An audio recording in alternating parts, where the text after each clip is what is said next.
Good evening friends, welcome you all. आज बात करेंगे ऑटो इम्यून डिजीज के बारे में। ऑटो इम्यून प्रॉब्लम क्या होती है, कारण, लक्षण और इलाज को समझेंगे। क्यों हो जाती है, इससे कैसे बचा जा सकता है और इसके लिए क्या इलाज उपलब्ध है, क्या ये पूरी ज़िंदगी रहती है, इससे कैसे बचाव कर सकते हैं, कैसे पता लगाना, ये जितने भी विषय हैं इन सब मुद्दों पे इस वीडियो के माध्यम से बात करते हैं। तो सबसे पहले बात करते हैं ऑटो इम्यून प्रॉब्लम होती क्या है। ऑटो इम्यून प्रॉब्लम में होता क्या है कि जिस व्यक्ति को ये बीमारी होती है उस व्यक्ति के खुद का प्रतिरक्षा तंत्र, जो इम्यून सेल्स होते हैं, उसके ही शरीर को नहीं पहचान पाते और अपने ही शरीर को ही मारने लगते हैं। तो जैसे कि प्रतिरक्षा तंत्र की बात करें तो बहुत सारे सेल्स होते हैं, बी लिम्फोसाइट है, टी लिम्फोसाइट है, मैक्रोफेज है, न्यूट्रोफिल। तो जैसे ही किसी व्यक्ति का इम्यून सेल्स है, हेल्पर सेल है, राइट, हेल्पर ये टी सेल है। तो हेल्पर टी सेल क्या करता है कि कोई बैक्टीरिया, वायरस, प्रोटोजोआ, फंगस, उन सबको मारने में काम आता है। लेकिन होता क्या है ऑटोइम्यून प्रॉब्लम में कि ये सेल्स है उसी व्यक्ति के सेल्स को खुद ही मारने लगता है, मतलब पहचान ही नहीं पाता है और अपने शरीर के अंदर की सेल्स को ही मारने लगता है। इसलिए ये बीमारी बड़ी खतरनाक हो जाती है, क्योंकि इसके लिए फिर हमारे पास कोई ऐसा तरीका नहीं रहता कि इसको हम कम्प्लीटली 100% इसको ठीक कर पाएँ, क्योंकि शरीर के खुद के अंदर की प्रॉब्लम है। और ये जो इम्यून सेल्स है, ये टी सेल्स है जो डिसरेगुलेटेड है, ये शरीर के किसी भी हिस्से को अफेक्ट कर सकता है। इसलिए ऑटो इम्यून बीमारियां बहुत अलग अलग तरह की होती हैं, शरीर के ऑलमोस्ट सब हिस्से को अफेक्ट कर सकती हैं। तो जैसे अगर मैं बताऊं कि शरीर में लगभग 100 से ज़्यादा तरह की ऑटो इम्यून प्रॉब्लम हो सकती है। कुछ ऑटो इम्यून प्रॉब्लम में शरीर के बहुत सारे हिस्से अफेक्ट होते हैं, जैसे कि एसएलई होती है, एसएलई में बहुत सारे हिस्से अफेक्ट होते हैं। और बहुत सारी ऑटोइम्यून प्रॉब्लम होती है जो शरीर के केवल एक हिस्से को अफेक्ट करती है, जैसे कि किसी के थायराइड के अंदर, जैसे अगर ऑटोइम्यून प्रॉब्लम हो जिसको हम लोग हाशिमोटो थायराइडिस या ग्रेव्स डिजीज बोलते हैं, तो उसमें सिर्फ थायराइड नष्ट होता है। जैसे किसी को टाइप 1 डायबिटीज़ हो गया है तो उसमें सिर्फ पैंक्रियाज के बीटा सेल नष्ट होते हैं। तो कहने का मतलब है कि ये खुद के शरीर के सेल्स अपने ही शरीर के सेल्स को मारने लगते हैं, तो ऑटो इम्यून प्रॉब्लम होती है। अगर मैं इसके एग्जाम्पल बताऊं कि क्या क्या इसके एग्जाम्पल है, तो जो सबसे कॉमन एग्जाम्पल देखने को मिलता है कि जो जॉइंट्स है उसके अंदर एक रूमेटॉइड अर्थराइटिस होती है, जॉइंट्स में ही सोरियाटिक अर्थराइटिस भी होती है। तो ये दो काफ़ी कॉमन एग्जाम्पल है। इसके अलावा एसएलई है, वो भी एक काफ़ी कॉमन बीमारी है जो जॉइंट्स को अफेक्ट कर सकती है। स्किन की बात करें तो स्किन में सोरियासिस है, बहुत कॉमन देखने को मिलती है। एसएलई भी स्किन को अफेक्ट करती है। इसके अलावा स्क्लेरोडर्मा है जो कि स्किन को अफेक्ट करती है। इसके अलावा ऑटोइम्यून हेमोलिटिक एनीमिया होता है, पेट के अंदर है, अल्सरेटिव कोलाइटिस है, क्रोन्स डिजीज़ है, दोनों को मिला के बोला जाता है कि ये इन्फ्लेमेटरी बाउल डिजीज हो गई है। सीलियक डिजीज़ है, वो भी पेट के अंदर होती है, तो वो भी एक तरीके का ऑटो इम्यून प्रॉब्लम होगी। ब्रेन के अंदर मतलब नर्वस सिस्टम को अफेक्ट करती है, तो उसमें जैसे कि मल्टीपल स्क्लेरोसिस है, गुलियन-बेरी सिंड्रोम है, तो ये ब्रेन के अंदर ऑटो इम्यून प्रॉब्लम हो गई। बालों के अंदर होती है तो एलोपेशिया हो जाती है। इसके अलावा लिवर के अंदर अगर ऑटो इम्यून अटैक हुआ तो ऑटो इम्यून हेपेटाइटिस या primary biliary cholangitis, primary biliary cirrhosis होती है। तो अलग अलग शरीर के हिस्सों को अफेक्ट कर सकती है, उस हिसाब से पेशेंट को प्रॉब्लम आती है। तो ये सारे इसके एग्जाम्पल हो गए। अब अगर इसके लक्षण की बात करें कि ऑटो इम्यून प्रॉब्लम में किस तरीके से लक्षण आते हैं, तो इसमें मोटे तौर पे दो तरीके से लक्षण को समझना है। एक लक्षण ऐसा है जो कि आर्गन संबंधित है, मतलब बीमारी किस आर्गन को प्रभावित कर रही है तो उससे संबंधित लक्षण आएगा। और दूसरा एक कॉमन लक्षण है जो कि किसी भी ऑटोइम्यून बीमारी में आएगा। तो इसमें अगर कॉमन लक्षण की बात करें जो कि ज़्यादातर ऑटोइम्यून प्रॉब्लम में आता है, तो एक तो थकान है, वीकनेस लगना, एक्सट्रीम वीकनेस है। इसके अलावा स्किन में रैशेस आना, इसके अलावा पेशेंट को जॉइंट्स पेन होना। ऑटोइम्यून प्रॉब्लम में जॉइंट्स पेन काफ़ी लोगों को देखने को मिलता है। Skin rashes, joint pain, fever का आना, कमजोरी लगना, इसके अलावा लिम्फ नोड का बढ़ जाना, तो इस तरीके के लक्षण आते हैं। और अगर स्पेसिफिक आर्गन की बात करें तो अगर ब्रेन में हो रहा है तो ब्रेन से संबंधित लक्षण जैसे कि चक्कर सा आना, नींद नहीं आना, एंग्जाइटी होना, आपके सामने अच्छे से दिखाई नहीं देना, तो ये ब्रेन से संबंधित लक्षण है।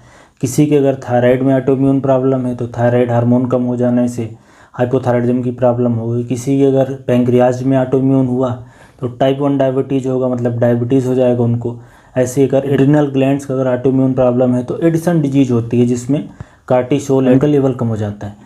तो ऐसे अलग अलग आर्गन के अपने अलग लक्षण आएंगे। जैसे किसी की स्किन में स्किन रैशेस आना, स्किन में खुजली हो जाना, जैसे कि सोरियासिस में होता है, तो एक लक्षण आते हैं जो सारे पेशेंट को आ सकते हैं और दूसरे लक्षण हैं जो कि आर्गन स्पेसिफिक हैं। तो इस तरीके से लक्षण अब आ जाते हैं, इसको कैसे पहचानना है। अब ऑटो इम्यून प्रॉब्लम को पहचानना काफ़ी कठिन पड़ता है, कठिन इसलिए पड़ता है कि इसी एक तो लक्षण ऐसे आते हैं और दूसरा इसमें कोई भी एक सिंगल टेस्ट नहीं है जिसके बेसिस पे ये बोला जाए कि इनको ये ऑटो इम्यून प्रॉब्लम हो गई है।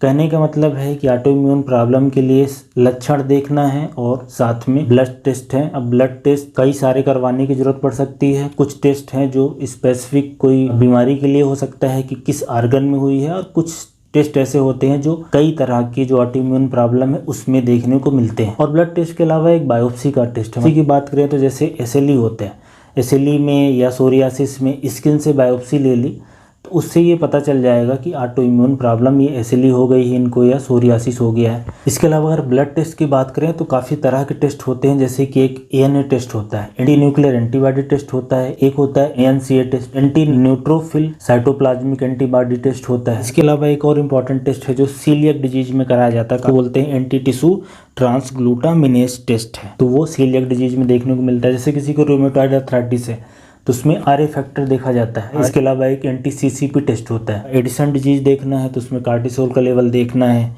एसीटीएच का लेवल देखना है। किसी को अगर टाइप 1 डायबिटीज मेलाइटिस हो गई है तो उसमें इंसुलिन का लेवल देखना है, सी पेप्टाइड का लेवल देखना है। जैसे किसी को ऑटोइम्यून थायराइड की प्रॉब्लम हो गई, हाशिमोटो थायराइटिस हो गया या ग्रेव्स डिजीज हो गई, उस केसेस में एंटी टीपीओ, थायरोग्लोबुलिन एंटीबॉडी। का मतलब है कि इतने तरीके के ब्लड टेस्ट हैं, बायोप्सी की जाँच है, लक्षण है, ये सारे मिला के फिर डायग्नोसिस बनती है। तो ऑटोइम्यून प्रॉब्लम को डायग्नोस करना काफ़ी कठिन पड़ता है, कई बार काफ़ी साल लग जाते हैं इनको डायग्नोस करने में। तो ये हमने देख लिया कि इसको कैसे डायग्नोस करना है।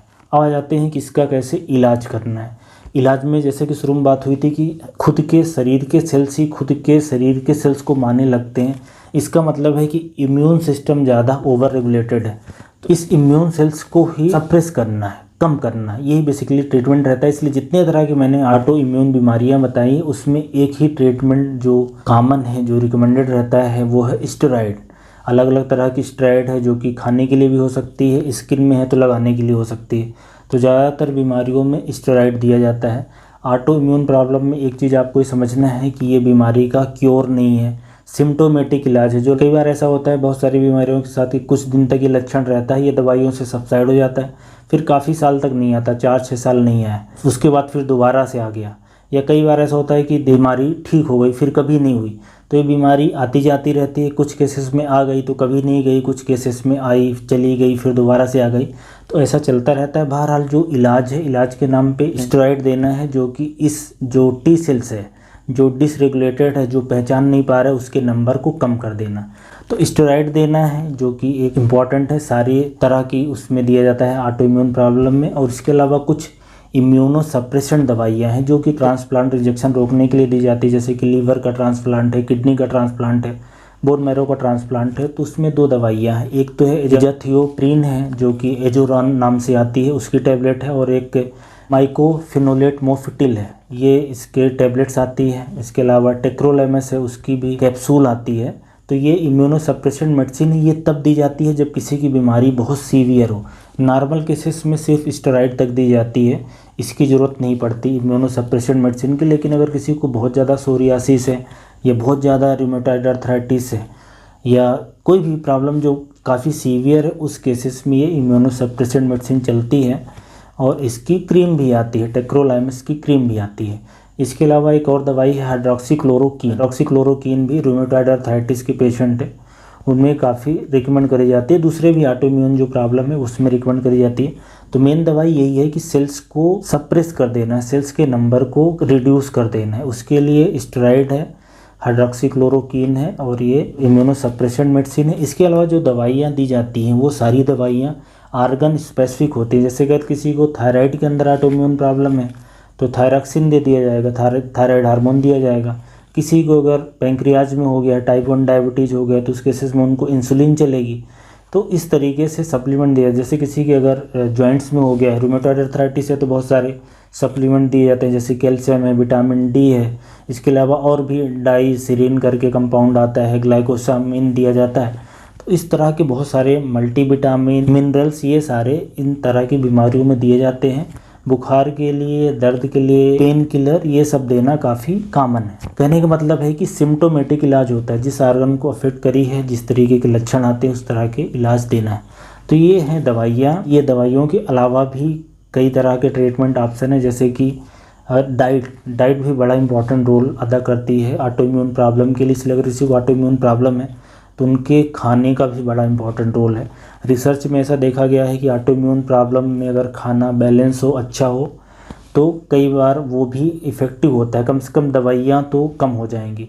तो खाना ऐसा होना चाहिए जो घर का बना होना चाहिए, जिसमें फ्रूट्स हो, सब्जियां हो, तला भुना, ऑयली, मार्केट का, नॉन वेज, दूध और दूध से बना हुआ, इससे बचना है। इसके अलावा एक्सरसाइज का इम्पॉर्टेंट रोल है। एक्सरसाइज करने से ऑटो इम्यून प्रॉब्लम कुछ हद तक कम होती है, सिम्टम्स कम होते हैं। दिनचर्या सही होनी चाहिए, मतलब ज़्यादा तनाव नहीं हो, अल्कोहल से बचना है, स्मोकिंग से बचना है, 8 घंटे की नींद लेना है, खूब सारा पानी पीना है और इन्वायरमेंटल पोल्यूशन, इन सब से बचना होता है।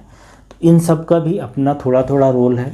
बहरहाल मैंने दवाइयाँ बता दी हैं, खाने का पैटर्न भी बड़ा इंपॉर्टेंट होने वाला है, क्योंकि इस बीमारी में जैसा कि मैंने बताया कि इसका कोई क्योर नहीं है। अलग अलग तरह के लोग होंगे जो ये क्लेम कर सकते हैं कि मैं 100% ठीक कर दूं, तो ऐसा ज़रूरी नहीं है। कुछ लोगों की ठीक भी हो सकती है, लेकिन किसकी ठीक होगी नहीं होगी ऐसा कोई नहीं कह सकता। बीमारियां बहुत अलग अलग तरह की हैं। इसमें सबसे बड़ी समस्या ये है कि ऑटो इम्यून प्रॉब्लम में किसी एक आर्गन को अगर इसने अटैक करा तो परमानेंट डैमेज, अगर जैसे किसी को थायराइड को अटैक किया और थायराइड के सारे फॉलिकल नष्ट हो गए, तो फिर उनकी थायराइड की जो मेडिसिन है लाइफ लॉन्ग लेनी पड़ेगी। ये जैसे कि टाइप 1 डायबिटीज़ होता है, जिसमें पैंक्रियाज के बीटा सेल्स मर जाते हैं, तो पूरी लाइफ लॉन्ग फिर उनको इंसुलिन चलती है। जैसे जॉइंट्स में अगर बहुत ज़्यादा डैमेज हो गया तो ट्रांसप्लांट कराना पड़ता है, नी का ट्रांसप्लांट कराना पड़ता है। तो ये कहने का मतलब है कि ऑटो इम्यून बीमारी इस सेंस में बड़ी ख़तरनाक है। कारण हमें पता नहीं, एक कारण बस पता है कि ये जैसे जैसे डेवलपमेंट होता जा रहा है, शहर बनते जा रहे हैं, साफ़ सफाई होती जा रही, खाना हमारा प्रोसेस्ड होता जा रहा है, खाने में मिलावट आती जा रही, प्रोसेस्ड आइटम हम ज़्यादा यूज कर रहे हैं, डिब्बा बंद कर रहे हैं, बेकरी में ज़्यादा साल्ट है, ज़्यादा शुगर है, इन सब से बीमारी का इंसिडेंस बढ़ता जा रहा है। बचना कैसे है? बचने का एक ही तरीका है कि हम खाने को ज़्यादा अच्छा करें, मतलब घर का खाएं, सब्जियां खाएं, फ्रूट्स खाएं, क्योंकि इसमें होता क्या है, शरीर के अंदर इन्फ्लेमेशन बढ़ता है ये बाहर के खाने की वजह से। तो इन्फ्लेमेशन को सबसाइड करने के लिए एंटी इन्फ्लेमेटरी फूड खाना है, जिसमें vitamin A, vitamin C, vitamin E होता है और ओमेगा 3 फैटी एसिड, जो कि फ्रूट्स में, सब्जियों में, सलाद में होता है और फिश ऑयल होता है उसमें होता है। तो उससे इस बीमारी को कुछ हद तक कम करा जा सकता है। अच्छी दिनचर्या से, मतलब कि एक्सरसाइज करना है, पानी पीना है, वज़न को कम करना है। शरीर के अंदर जब फैट बढ़ता है तो फैट इन्फ्लेमेशन को इंड्यूस करता है, तो जो लोग मोटे रहते हैं उनमें ज़्यादा ये समस्या आती है। तो इससे इस बीमारी को कुछ हद तक कम किया जा सकता है, बचा जा सकता है। 100% केस में बच सकते हैं, कुछ खा पी के, कुछ दवाई खा के ऐसा नहीं कहा जा सकता। तो मतलब बचने का हम 100% कोई हमारे पास ना तो कोई दवाई है, ना इसके खिलाफ में कोई वैक्सीन आती है। तो ये दिनचर्या में बदलाव करा जा सकता है। कहने का मतलब ये है कि जो लोग पुराने ज़माने का खाना यूज़ करते हैं या पुराने स्टाइल का रहन सहन अपनाते हैं, उनमें ऑटो इम्यून प्रॉब्लम कम होती है। जैसे जैसे शहर बढ़ते जा रहे हैं, डेवलपमेंट होता जा रहा है, वैसे वैसे ये बीमारी ज़्यादा बढ़ती जा रही है। उसके पीछे का रीज़न है कि ये अलग अलग तरह के जो एलर्जेंस है या वायरसेस हैं, ये सारे का इन्फ्लुएंस है, जिससे हमारे शरीर के सेल्स डिसरेगुलेट हो रहे हैं। तो ओवरऑल इस बीमारी के बारे में आपको जानकारी मिली होगी, क्लियर ओपिनियन, एक क्लियर पिक्चर मिला होगा। Thank you so much.